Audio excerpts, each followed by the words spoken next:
soulagement. Il faut juste que j'y pense maintenant. Je voulais vous parler d'un sujet pas enthousiasmant, mais important. Surtout qu'on est toujours dans cette approche de la méditation centrée sur la respiration. On parlera plus de l'attention ouverte à partir de demain. Donc, les obstacles qui apparaissent quand on cherche à se concentrer sur un objet sont un sujet techniquement important que je voulais aborder ce soir. Qu'est-ce que c'est que ces obstacles? Je me réfère à la liste traditionnelle. Envie de quelque chose qui n'est pas là, rejet de quelque chose qui est là, donc dans la méditation, somnolence, torpeur. Il y a une tradition très victorienne qui traduit ce mot pali par paresse et torpeur. Alors, je ne crois pas que ça désigne vraiment la paresse, ça a dû être un rajout d'époque, un peu moraliste, mais ça peut la susciter par contre. Torpeur, somnolence, le contraire, agitation, est finalement le doute. On s'étonne toujours de la place du doute parce que les autres états ont l'air tellement de grands états qu'on connaît, qui vont bien dans une liste comme celle-ci, envie d'un côté, rejet de l'autre, agitation d'un côté, somnolence de l'autre. Et puis il y a le doute. Mais je pense que le doute est dans cette vieille liste parce qu'il se manifeste beaucoup quand on médite. Donc il fait vraiment partie des obstacles traditionnels à la méditation pour cette raison. Toujours une façon de se rassurer, c'est ce que je dis depuis un certain nombre d'années dans le cours MBSR, c'est que cette liste-là a plus de 2500 ans d'âge. Donc on a toujours des espèces de complexes, on se met à méditer, puis on dit c'est quand même pas possible que j'ai autant d'agitation, autant de somnolence. Il y a 2500 ans, des gens qui vivaient, je le rappelle, dans des communautés monastiques où ils pratiquaient le silence, où ils méditaient du soir au matin et du matin au soir, où ils n'avaient pas de smartphone, pas de cinéma multiplex, pas de The Voice, et malgré tout, ils arrivaient à la même conclusion que nous, c'est-à-dire que quand ils s'asseyaient pour méditer, les premiers visiteurs qui venaient les empêcher de méditer comme ils auraient voulu le faire, c'était l'envie, le rejet, l'agitation, la torpeur, la somnolence, le doute. Donc, quelle est la relation qu'on cherche à établir avec eux? Notre objectif n'est pas de nous en débarrasser, pas de les contrôler, pas de diminuer leur fréquence ou leur intensité, mais de cultiver une relation adéquate avec eux. Donc concrètement, ça veut dire que ces états ne vont pas vraiment nous poser problème si petit 1, on remarque leur présence, mais c'est un petit 1 qui est sacrément important. D'ailleurs, je l'ai mis en gras et en majuscule, c'est qu'on réalise que c'est ce qui est en train de se passer, qu'un état est apparu. Et c'est la première étape, il faut forcément passer par celle-là. C'est bien de remarquer leur absence aussi. On en reparlera. Si, petit 2, on prend conscience de leur impermanence, et avant de prendre conscience qu'ils passent, de prendre conscience déjà qu'ils sont changeants, ils sont en train de changer au moment où on les vit. Et petit 3, si on prend conscience de leur nature désidentifiée, ils ne sont pas qui nous sommes, ils sont quelque chose qui se produit dans notre expérience. Et si on fait ces 3 choses, oui, alors l'agitation reste déplaisante, le doute aussi, mais ils n'ont pas un grand impact sur nous, parce qu'on sait que ça va passer, et on sait que ce n'est pas nous, qu'il n'y a pas quelque chose à remettre en question, qu'il ne faut pas se les reprocher non plus. On les laisse passer. J'ai trouvé une métaphore qui vaut ce qu'elle vaut. Ces états restent déplaisants, même si il y a peut-être des moments où ils ne le sont même plus, mais intrinsèquement, on les aime pas tellement. Ils restent déplaisants, mais ils sont déplaisants comme un voisin un peu pénible, qu'on finit par connaître par cœur et auquel on dit « Ah oui, c'est toi, entre, il y a du café froid, des croissants secs.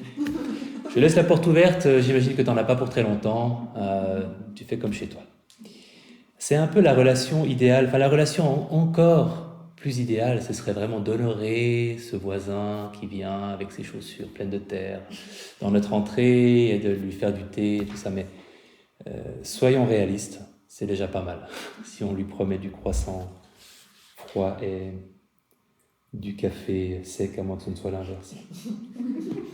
Donc, pour en arriver à ce stade où on est capable d'accueillir ce voisin de cette manière-là, il nous a d'abord probablement fallu comprendre que quand on voulait lui fermer la porte au nez, il rentrait par la fenêtre. Quand on barricadait la fenêtre, il rentrait par la cheminée. Et quand on voulait le faire sortir par la force, il se menottait au radiateur. Donc après un certain temps, on comprend que le voisin en question, il va venir de temps en temps chez nous, d'une manière ou d'une autre. Il est un peu effrayant d'ailleurs. Et que on veut juste créer un cadre dans lequel il ne va faire que passer. Et on ne va rien faire pour le retenir, et chercher à le chasser, en fait, revient à le retenir, puisqu'il se défend si bien. Ces états, ces obstacles ne sont pas à nous, ils ne nous appartiennent pas, ils font partie de la nature humaine. Et c'est évident, mais concrètement, on l'oublie souvent. On a vraiment l'impression que c'est notre problème, alors qu'en fait, ça fait partie de la condition humaine. Ce qui veut aussi dire que leur présence n'est jamais, jamais le signe que quelque chose cloche chez nous. C'est pas qu'on a un problème, ou qu'on ne fait pas les choses comme on devrait les faire. Alors qu'est-ce qu'on fait? On les observe. Comment on les observe? D'une manière qui fasse apparaître leur nature impermanente et désidentifiée. Techniquement, avec curiosité, bienveillance, on remarque leur présence et on les nomme, on les note, on les identifie. Première étape.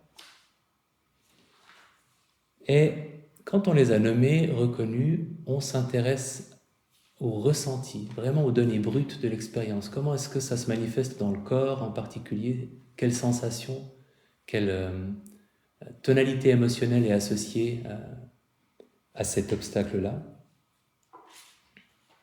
Avant tout le corps, on se saisit d'une émotion difficile ou d'un état désagréable par le manche des sensations corporelles.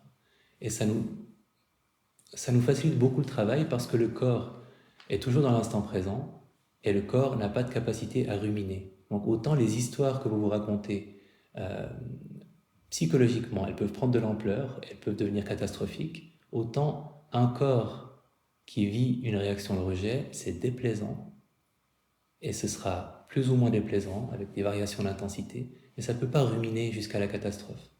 Et ça ne peut pas non plus se projeter dans le passé ou dans le futur parce que heureusement, on n'a pas accès à notre corps du passé ou à notre corps du futur. Donc à partir du moment où c'est aux données physiques de l'émotion, de l'état qu'on s'intéresse, on est dans l'instant présent et on ne peut plus ruminer. Et ça facilitera la prise de conscience de l'impermanence. Puisque les sensations, on réalisera qu'elles changent. Et c'est ce qu'on fait au point 3, on observe l'évolution du ressenti dans le temps. Donc, 1, remarquer et nommer, 2, s'intéresser aux sensations, et 3, observer comment les sensations évoluent dans le temps, parfois en s'aidant de la respiration. Et 4, on lâche le manche qu'on a saisi, quand on n'a plus besoin de le garder en main. On n'est pas forcé d'attendre que l'état disparaisse, on peut juste avoir l'impression qu'on en a fait le tour et qu'on peut revenir à notre respiration. Ça peut être même très très court. Parfois, en fait, c'est pas du tout nécessaire d'aller au-delà de la première étape qui est remarquer et nommer. Parfois, simplement de dire « Ah, ok, c'est ça ». Ça suffit pour que ça prenne moins de place et qu'on puisse revenir à la respiration. Donc, c'est en fonction de l'intensité de ce qui se passe. Si typiquement vous vous sentez en train de ruminer, si vous vous sentez envahi, insatisfait, frustré, submergé, obsédé, en échec, alors là, ça vaut peut-être la peine de sortir la loupe et de vous intéresser d'un peu plus près à quel est le ressenti exact de cet état, de cet obstacle-là. À quoi est-ce que ça ressemble? Est-ce que ça change dans le temps? Comment est-ce que ça change en intensité? Est-ce que le corps, après un certain temps, exprime cet état-là ailleurs ou d'une autre manière? Il y a forcément un changement. Parfois, ça disparaît. Parfois, l'intensité se module et parfois, on change d'endroit. On a une tension aux mâchoires qui devient une boule à la gorge. Et tout ça, c'est le témoignage de ce qu'on observe est en train de changer. N'est pas cette espèce de machin solide qu'on imaginait trouver. Donc, qui va passer aussi.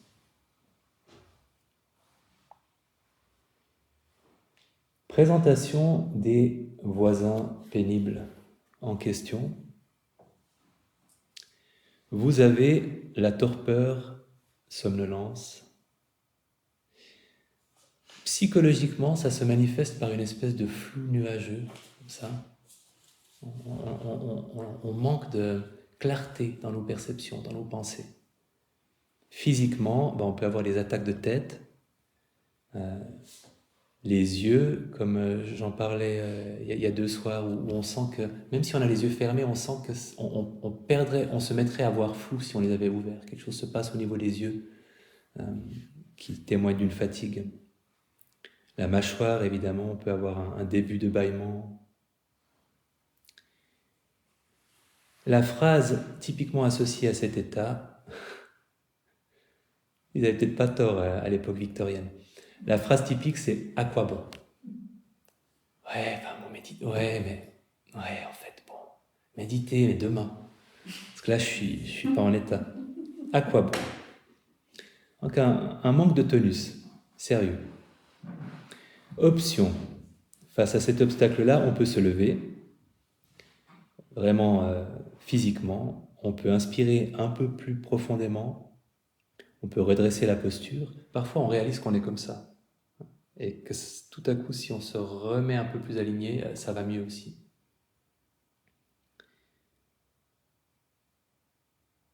Parfois, je ne sais pas si ça vaudra pour vous, mais ça vaut pour moi, on peut regarder droit devant soi si on réalise qu'on était en train de regarder en bas, même les yeux fermés, si le regard était orienté vers le bas. Ce qui peut être un début de glissement vers cet état-là. Et là, notez a vraiment de l'utilité parce que votre lucidité est attaquée par cet état. Donc, le nommer, ça remet déjà un petit peu d'énergie dans le système de dire « Ah !» Peu importe comment vous l'appelez, fatigue, somnolence, torpeur, n'importe quel mot peut faire l'affaire, mais de le prononcer intérieurement parce que déjà, ça vous en sortira un petit peu.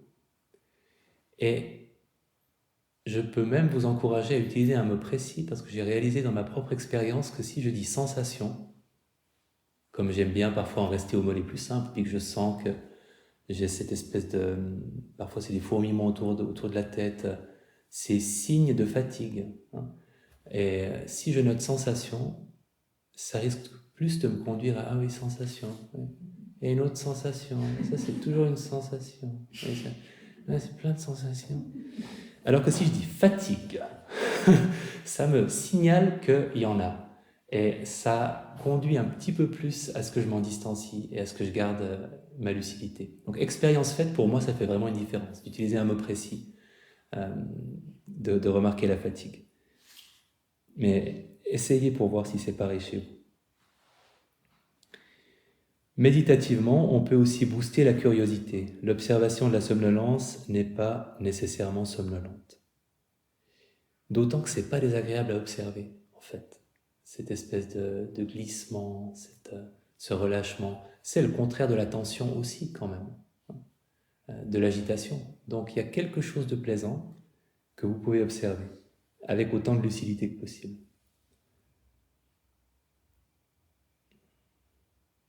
Et la question, c'est toujours quoi et où, quelle sensation, à quel endroit du corps. Parce que comme c'est une sensation qui vous vole votre lucidité, réaliser exactement ce qui se passe quand elle est présente, c'est pas forcément simple. Hein. Fermez les yeux peut-être. On est en fin de journée. C'est une expiration profonde. Essayez de vous endormir debout, assis.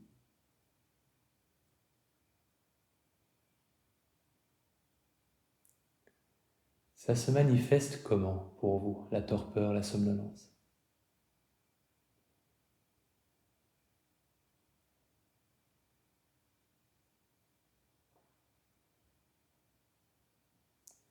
Quelle sensation à quel endroit du corps?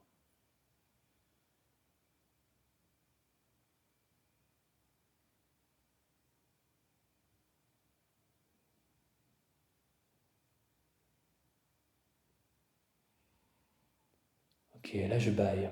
Ça montre que ça marche. Qui a une vague idée de comment ça se manifeste chez elle? Ok. Sinon vous aurez des travaux pratiques bien assez tôt. Et ça reste le meilleur moyen de reconnaître cet état, mais de ne pas le laisser nous submerger. D'une manière générale aussi, l'accepter. Alors oui, on fait de son mieux pour rester lucide, mais on accepte aussi que ça va varier suivant les heures de la journée, suivant la journée. Vous avez peut-être déjà remarqué qu'entre la première, la deuxième, la troisième journée ici, il y a des énormes différences de qualité d'attention, des pics, des gouffres. Ça va continuer, donc ça fait aussi partie du jeu d'accepter ces pics et ces gouffres. Pour la torpeur, parfois on peut se poser la question, est-ce que ça cache quelque chose? Est-ce que on sait que ce flou ou cette somnolence, ça peut être aussi une déconnexion protectrice, hein, quand on est face à quelque chose, une émotion qu'on n'a pas envie de voir, on peut se tirer la prise nous-mêmes et se provoquer de la somnolence. Je ne vous encourage pas à explorer cette idée-là, mais simplement à être ouverte à la possibilité que parfois c'est intéressant de se demander qu'est-ce qui s'est passé juste avant une vague de somnolence. Pour le cas où il y avait en effet une pensée, une émotion qui était déplaisante et qui a provoqué une espèce de réflexe de protection où allez, on va s'endormir plutôt que de penser à ça. Ça vaut la peine de se poser la question à quoi je pensais juste avant d'avoir cette vague de somnolence. Mais je ne vous encourage pas à en faire une exploration parce que c'est pas du tout la règle, c'est plutôt l'exception. L'agitation. L'agitation, on a l'impression d'être une paille dans une tempête. C'est une perte de stabilité, une confusion, des forces centripètes, on a l'impression qu'on se disperse, on s'éloigne de notre centre de gravité. Physiquement, ça peut se manifester par une envie de bouger ou simplement une espèce d'énergie vibratoire dans le corps, même si on n'a pas forcément envie de bouger, mais on sent que ça s'agite.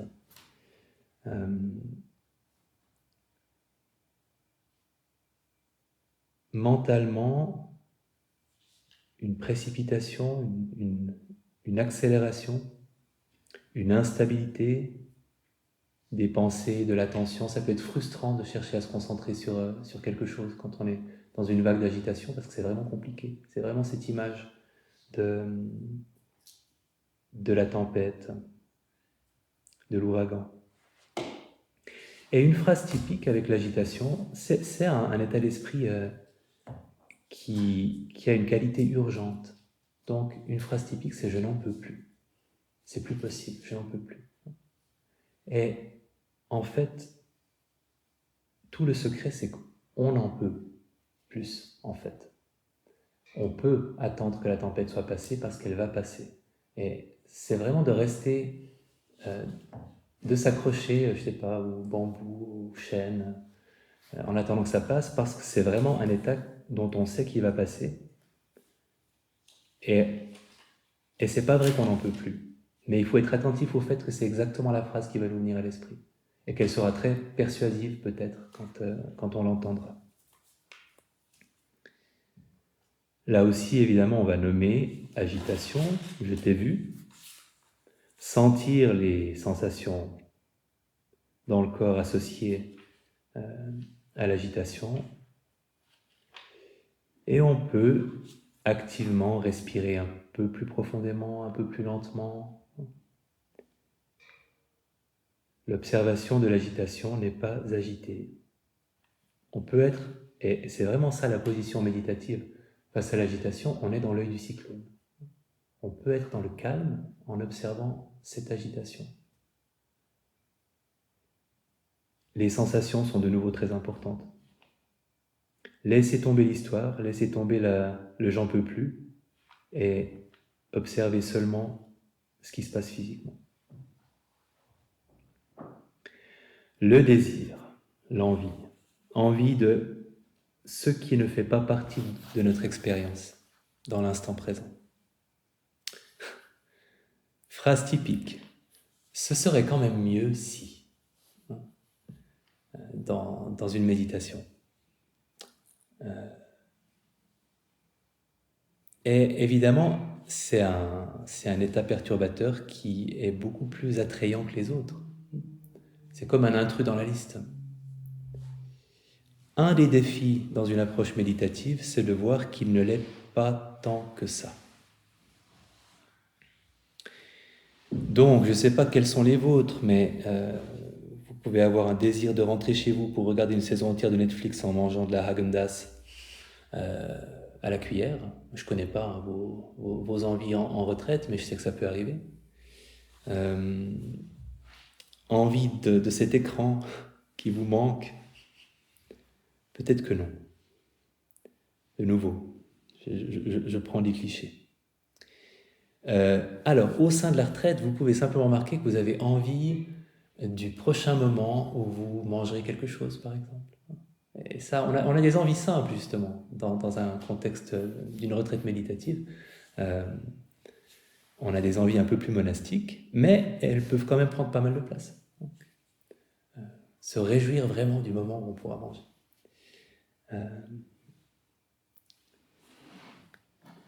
Évidemment, on peut avoir envie de plaisir méditatif, et c'est en fait parfois un gros souci, c'est qu'on peut avoir envie d'une méditation comme celle qu'on avait eue hier, à la dernière retraite, il y a 6 mois, etc. Et toutes les rêveries agréables, en général, ont une composante d'envie. Si on est en train de penser à quelque chose d'agréable, probablement que c'est inspiré par cet état-là.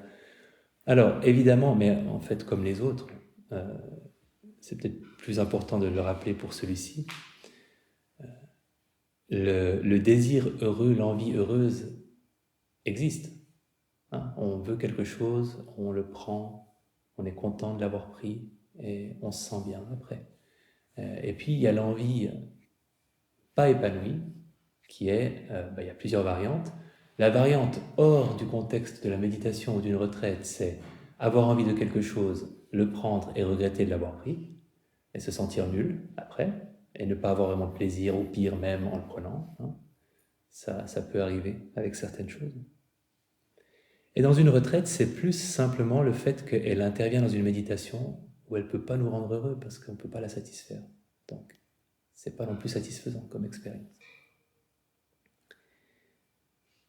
Donc, c'est frustrant. Et en fait, c'est intéressant de réaliser que quand on a l'envie qui apparaît durant la méditation, il y a un moment agréable, qui est le moment où on se projette. Ou même où on pense à comment c'était bien quand on méditait mieux il y a 6 mois, etc. Et puis, à un moment, on arrête d'imaginer. Et puis, c'est déplaisant parce que déjà, on réalise qu'on a perdu un peu de notre concentration, qu'on a été distrait. Enfin, c'est une distraction comme une autre, elle nous a eu, mais qu'en fait, on s'est juste éloigné de ce qu'on cherchait à faire. Et puis, on réalise qu'elle n'est pas réalisée, peut-être pas réalisable. Donc, il y a une espèce de petite frustration. De la même manière qu'il y avait une petite satisfaction, il y a une petite frustration. Donc, ce n'est pas un état d'esprit satisfaisant, en fait. Il ne l'est pas tellement plus que l'agitation, le doute et ses autres copains. Il a juste une meilleure réputation. Mais dans la méditation, l'effet est le même. Ce n'est pas satisfaisant et on en perd notre stabilité. En fait, le désir de quelque chose qui n'est pas là, c'est toujours aussi en creux l'insatisfaction avec ce qui est là. Parce que si on veut autre chose que ce qu'on a, c'est que ce qu'on a n'est pas suffisant. Et dans la méditation, c'est exactement ça. Vous aimeriez une autre méditation que celle que vous avez. À noter, alors c'est pas forcément flagrant, je pense, dans le désir que vous observez dans le cadre d'une retraite, mais l'état lui-même peut être désagréable. Et c'est une des découvertes que, que, que font les personnes qui suivent une formation que j'ai donnée 2 ou 3 fois sur le manger en pleine conscience. Et j'ai aussi intégré ça dans le cours que je donne maintenant, mais cette idée qu'en fait, si on se retrouve dans sa cuisine à avoir très envie d'une barre de chocolat à 11h du soir, et qu'on appuie sur pause, qu'on se dit, ok, qu'est-ce qui se passe en moi en ce moment, avant d'avoir pris la barre, je précise, qu'on appuie sur pause quand on est dans l'envie. On réalise qu'en fait, cet état d'avoir envie de la barre de chocolat, il est souvent déplaisant. Et qu'une des raisons pour lesquelles on lui cède, c'est qu'on a envie que ça s'arrête. Et c'est hyper intéressant. Évidemment, ça ne vaut pas pour toutes les envies, mais pour celles qui sont à problème, justement, celles qu'on a tendance à regretter par la suite, et peut-être que la barre de chocolat à 11h le soir en fait partie, en fait, c'est une envie qui est comme d'avoir du sel dans la bouche, puis on veut de l'eau pour que ça s'arrête, comme du piment qu'on veut calmer avec de l'eau. C'est pas forcément plaisant. Donc, quand on réalise ça, ce qui est intéressant, c'est que c'est une réalisation importante de se rendre compte que on pensait peut-être qu'on prenait la barre de chocolat parce que ça nous apportait du plaisir, et en fait, on la prend peut-être en bonne partie pour arrêter ça, arrêter cette envie et cette tension liée à l'envie de la barre de chocolat. Je précise que c'est valable pour la barre de chocolat qu'on regrette d'avoir prise. La barre de chocolat heureuse, encore une fois, existe. C'est celle qu'on prend, qu'on regarde avec plaisir, qu'on sent, dont on savoure chaque bouchée. Donc, n'oublions pas, rendons hommage aux barres de chocolat heureuses.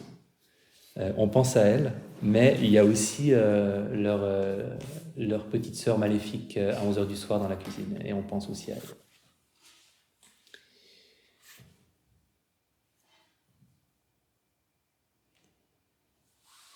En fait, l'envie durant une méditation, c'est comme un piège à singe.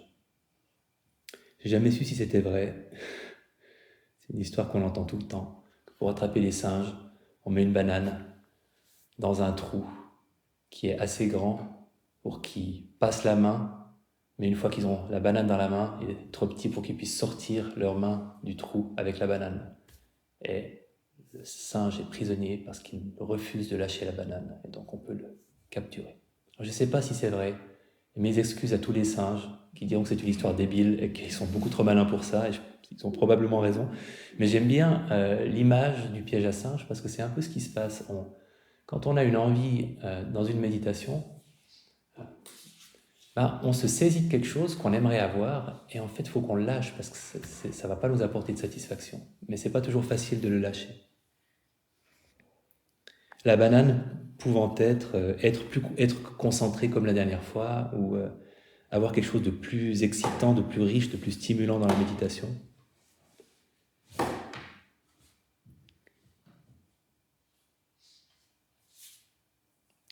Un avantage de l'envie par rapport à d'autres états d'esprit, alors physiquement c'est beaucoup moins déplaisant que l'agitation ou le rejet, par exemple, déjà ça. C'est aussi pour ça qu'on lui résiste un peu plus mollement de manière générale, parce que ça prend une forme quand même moins désagréable, même quand ça l'est. Et c'est de courte durée. Ça veut dire qu'à partir du moment où vous notez désir, vous reconnaissez sa présence, et peut-être que vous pouvez sentir comment ça se passe dans le corps quand il y a quelque chose que vous sentez, il est parti assez vite. Dès qu'il est vu, dès qu'il est reconnu, il s'enfuit. Donc, Le difficile, c'est de le reconnaître.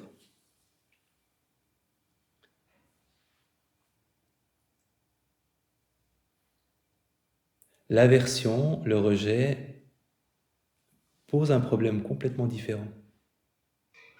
Bon, pour le désir, quand même préciser une chose, l'envie, oui, elle dure pas longtemps, physiquement et mentalement, mais par contre, elle revient très facilement. Et c'est tout ça le drame de la barre de chocolat à 11h le soir, c'est que tendez la main, vous dites « Ah non, ouais, mais non ». Et c'est un peu la même chose dans une méditation. Vous pouvez reconnaître un désir de quelque chose de plus intense, de moins ennuyeux, de plus stimulant, et puis vous dites ok, ouais, c'est juste du désir, les respirations, et ce qu'on après. Ouais, quand même, ça serait plus intéressant si c'était plus intéressant, non? C'est comme un petit singe qui vous tape sur l'épaule. J'en reviens à mes petits singes. C'est un état qui s'en va vite et qui revient vite. L'aversion. L'aversion, c'est le rejet de quelque chose qui fait partie de notre expérience. Et il peut prendre beaucoup de formes. Il est associé à beaucoup d'émotions. Cet état, la colère, la peur, la tristesse, le jugement, y compris le jugement de soi, la culpabilité, l'anxiété, l'impatience, le ressentiment, le désespoir, etc., etc. Je pourrais faire une longue liste. Tous ces états-là ont la même racine. Une phrase typique, ce serait « Oh non, pas ça, je ne veux pas ça ». Ou plus subtil, si on veut de l'aversion subtile. Alors le problème, c'est que, et là vous avez de l'aversion, il y a juste ce petit truc qui est, il y a un problème, en fait, ça va pas.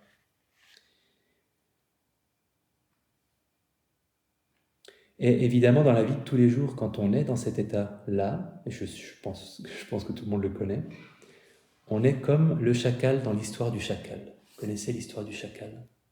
C'est le chacal qui veut s'installer dans sa forêt de chacal, et il n'est pas bien du tout. Il n'est pas bien. Alors, il essaye d'aller dans la prairie. Il s'installe, et il n'est pas bien. C'est affreux. Oh. Et il s'en va. Alors il va au bord de l'eau, sur le sable, et il n'est pas bien. C'est affreux. Et je peux la faire durer des heures. Hein. Et à un moment, il rencontre l'animal le plus sage de la forêt, l'ours Balou, et il lui explique la situation, et l'ours lui dit « Mais enfin, petit chacal, tu as la gale, évidemment tu auras mal où que tu t'installes. » Eh bien, l'aversion, c'est la gale. Si vous êtes dans un état aversif, stable, durable, vos proches le reconnaîtront. Parce que, en fait, le problème, c'est qu'un peu tout le temps. Hein. Donc, c'est vraiment cet état-là qui nous hérisse de pointe quand on en fait l'expérience dans la vie quotidienne.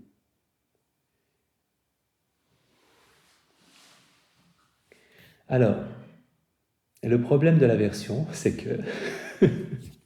Pardon. C'est que c'est un état d'esprit particulièrement intense.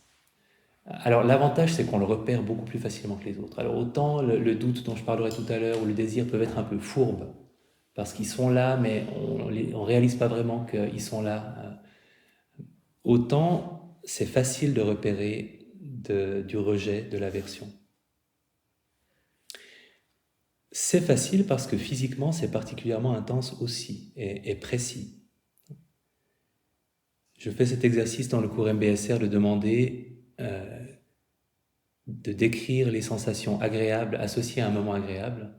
Et c'est souvent diffus, parfois il n'y en a pas beaucoup, mais ça concerne le corps entier, c'est léger. Et quand je pose la même question pour un moment de stress, c'est toujours voilà, la gorge est nouée, l'estomac est serré, le cœur qui bat, c'est chirurgical, c'est hyper précis. Donc, qu'est-ce qu'on fait? On nomme, on identifie, ça vaut la peine d'identifier la saveur précise de l'aversion, pas juste de dire aversion, mais de dire anxiété ou de dire, voilà. Ça peut être de la pure aversion, un pur « je ne veux pas ça », Mais souvent, il y a une connotation, une coloration de colère ou d'anxiété, de frustration, etc. Et ensuite, on sent ce qui se passe dans le corps. On laisse l'histoire, on installe notre attention, et c'est facile, parce que ces sensations sont intenses, et elles sont claires, donc c'est facile de faire ce travail-là. On reste dans la conscience des sensations associées à l'émotion, on respire avec elles, parfois à l'expiration on peut les laisser se relâcher, toujours sans s'intéresser à l'histoire, juste le ressenti physique. Et on se rappelle que ce n'est pas qui nous sommes. Il y a de l'anxiété ici, mais je ne suis pas anxieux. L'observation de la colère n'est pas colérique, etc.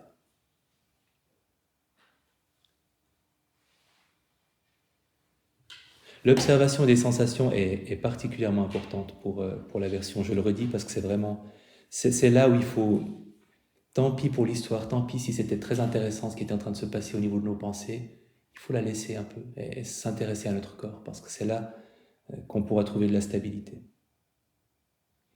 Mention spéciale pour une forme d'aversion qui est plus traître que les autres, le jugement de soi. Parce que le jugement de soi, pour plein de raisons, culturelles peut-être en partie, il est un petit peu valorisé. On a appris à se dire que dans le fond, on avait besoin de se traiter régulièrement de tous les noms parce que sinon on ferait rien de notre vie et on progresserait pas, et que si on se disait pas qu'on était nul chaque jour depuis 45 ans, on n'aurait rien accompli dans notre vie. Alors tout est faux, mais il y a ces mythes-là qui font qu'on a une plus grande tolérance pour le jugement de soi que pour d'autres manifestations de l'aversion. Et il ne faut pas. Égalité de traitement. Dans la langue pali, la langue des textes bouddhistes de référence, mana, orgueil, et omana, l'orgueil de l'autodénigrement, sont la même chose. Ils découlent les deux du même orgueil. Donc dans les deux cas, se traiter de tous les noms ou se dire qu'on est génial, c'est de l'orgueil. C'est le même phénomène. Dans les deux cas, on investit cette personne qu'on est, qui a tellement d'importance à nos yeux, qui doit avoir une certaine valeur, que cette valeur soit nulle ou qu'on soit grandiose, c'est toujours de l'orgueil. Et j'aime bien, en fait, penser à ça parce que je trouve que ça fait tomber le jugement de soi de son piédestal. T'es juste de l'orgueil. Ce qu'on fait avec le jugement de soi, c'est qu'on favorise une préoccupation excessive de notre petite personne et de ce qu'elle vaut. C'est pas plus glorieux, plus noble que l'orgueil qui se la pète. C'est quelque chose de similaire. Et dans les deux cas, c'est pas extraordinairement utile. On peut être fier de choses qu'on a accomplies, on peut regretter des choses qu'on a accomplies, mais toute cette histoire de ce qu'on vaut, si on est nul ou si on est génial, ça contribue peu à notre bonheur dans une direction ou dans l'autre. En tout cas, c'est mon expérience. J'ai toujours eu l'impression que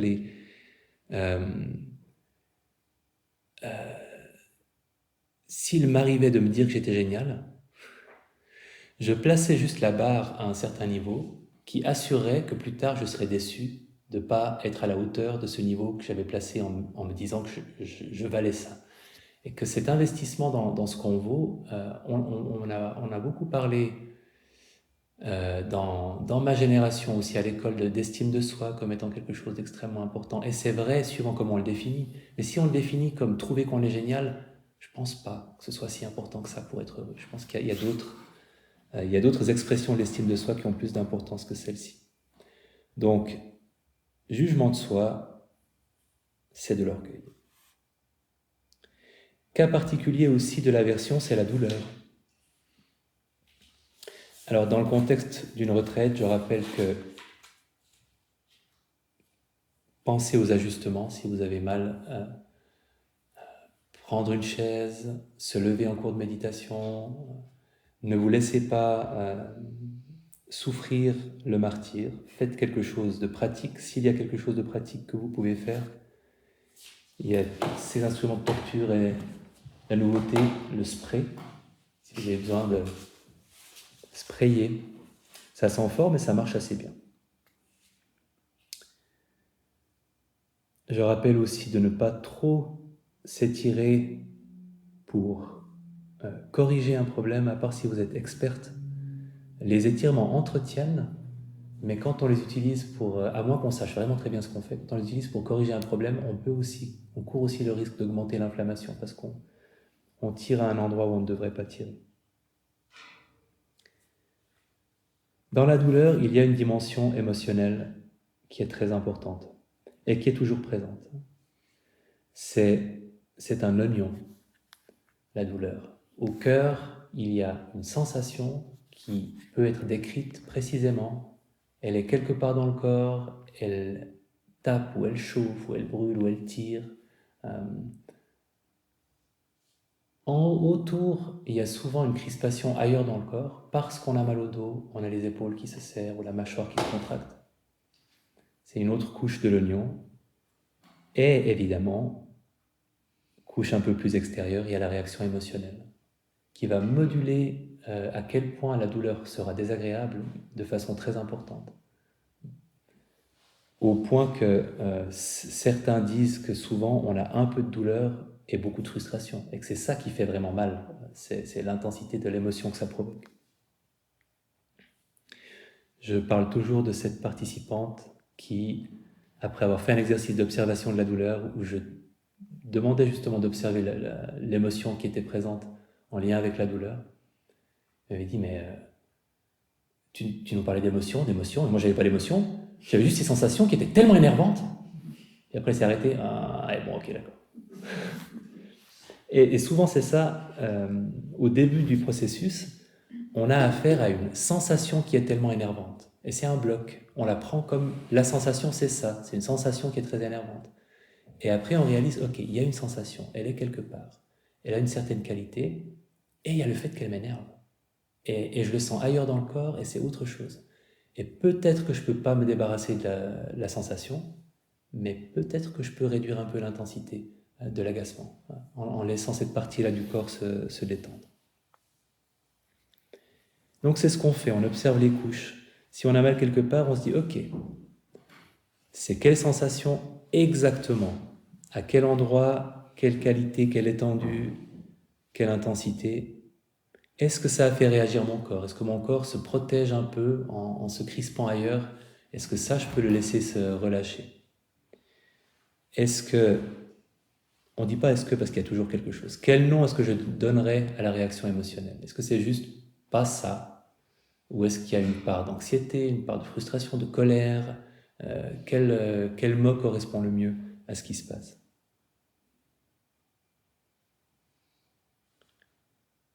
Et ensuite, si l'émotion est présente, on observe comment elle se manifeste dans le corps, on respire un peu avec elle, on la laisse se relâcher.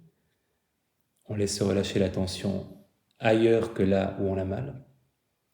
Et on peut observer la sensation en tant que sensation, là où elle est présente, en tant que pure sensation, sans ce filtre émotionnel qui va la rendre plus intense. Et en respirant avec elle, petit à petit, on la laisse devenir peut-être moins intense à l'expiration, reprendre un peu l'intensité à l'inspiration, changer en étendue, changer en qualité, disparaître, réapparaître. Et toujours cette histoire d'impermanence en fait. On prend conscience que ce bloc dans le dos, il n'arrête pas de changer. Et par moments, il est peut-être presque plus là. Donc, qu'il disparaisse ou pas, notre relation avec aura changé. Le doute.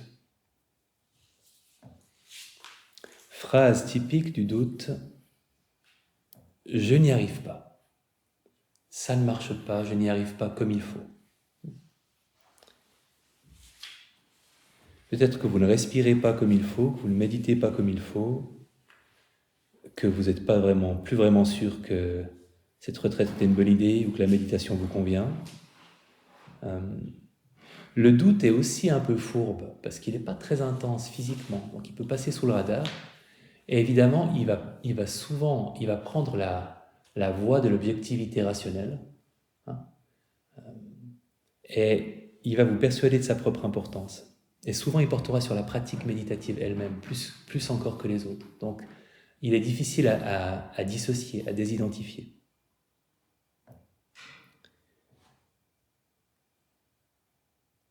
Par exemple, sur la respiration, je sais que ça arrive parfois, il va vous dire il faut vraiment que tu respires différemment, parce que là, tu respires pas bien. Et je suis ton pote, le doute, ok?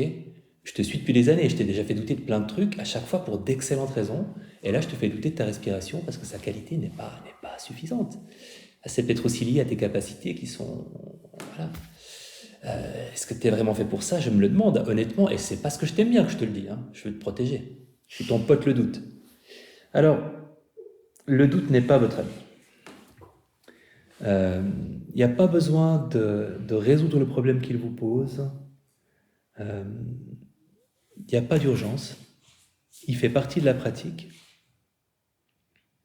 Et c'est pas vous, même si je sais que c'est pas facile à croire, mais c'est vraiment, j'en ai eu tellement de preuves dans ma propre pratique. C'est pas vous, euh, c'est pas votre volonté qui va faire que la pratique méditative va fonctionner.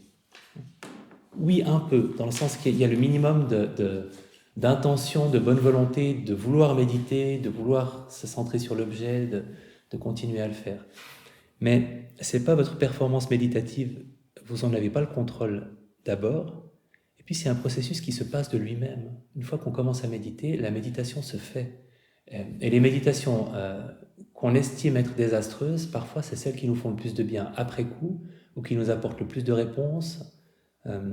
Dans le cadre d'une retraite, je peux vous garantir que si à chaque fois que vous aviez un début de mauvaise méditation, entre guillemets, celle dont vous avez l'impression que ça ne marche pas, si vous l'interrompiez et que vous attendiez la prochaine bonne, vous n'auriez pas de bonne.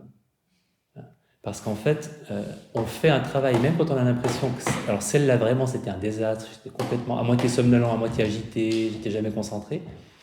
C'est parce que vous avez quand même continué à méditer et que vous avez consacré ce temps à observer à quel point vous étiez à côté de la plaque, que 2 ou 3 méditations plus tard, ou le lendemain, vous en avez une qui sera excellente. Donc, il faut minimiser l'importance de notre parfaite pratique méditative, et donc pas écouter le doute aussi pour cette raison-là, parce que on fait de notre mieux, et parce qu'on fait de notre mieux de façon régulière, on a les bénéfices de la pratique méditative, mais on n'a pas le contrôle là-dessus. On a juste le contrôle du temps qu'on y passe et de la bonne volonté qu'on y met. Ce qui est déjà pas mal.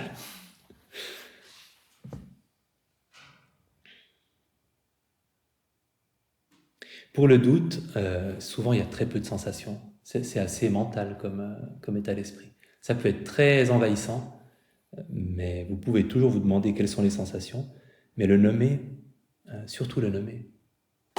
Parce que c'est vraiment l'état par excellence auquel il faut dire « je t'ai vu ». Je sais que tu es juste du doute. Tu n'es pas cette question urgente qu'il faut absolument que je tranche maintenant. Le reconnaître. Maintenant, notre esprit humain est délicieusement programmé pour voir le négatif.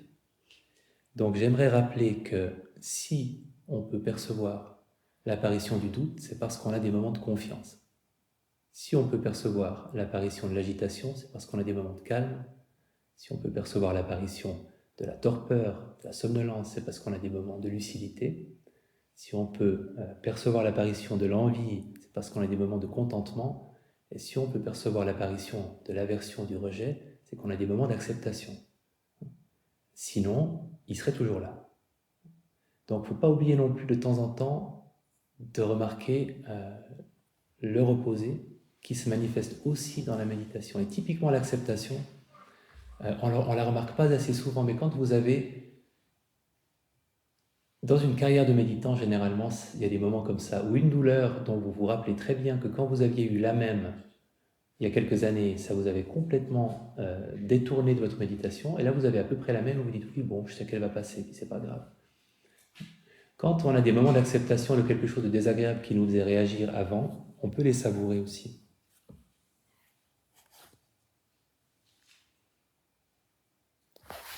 Voilà les 5 obstacles.